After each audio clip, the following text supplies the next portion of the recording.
Hello, good morning Canada. Today is Monday, June 24. Ito na po yung mga halaman natin. Ito po yung mga ampalaya, may pechay, may sili, may beans, black eyed peas.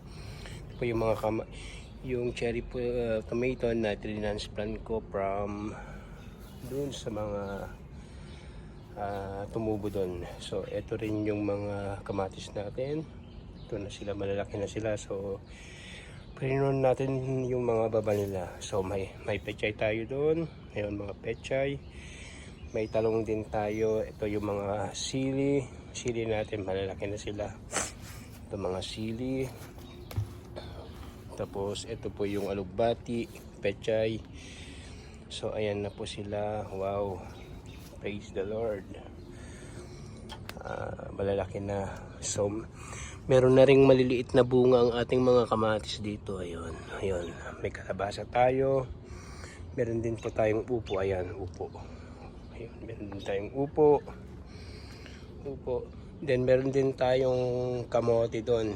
Nakakulong siya ngayon dahil hindi pwedeng buksan, kakainin ng squirrel or raccoon. So lilagyan natin siya ng kulungan. Then ito yung mga talim natin ngayon. Ito kulitis. Yeah. So praise the Lord. Yan. May konting mga bungka-bungkal ng squirrel. So hindi mo maiwasan yung squirrel. Hindi rin naman natin pwedeng patayin yung squirrel dahil magagalit yung government. So yan lang muna ang ating video for today. So papasok na tayo sa trabaho. Thank you. Bye.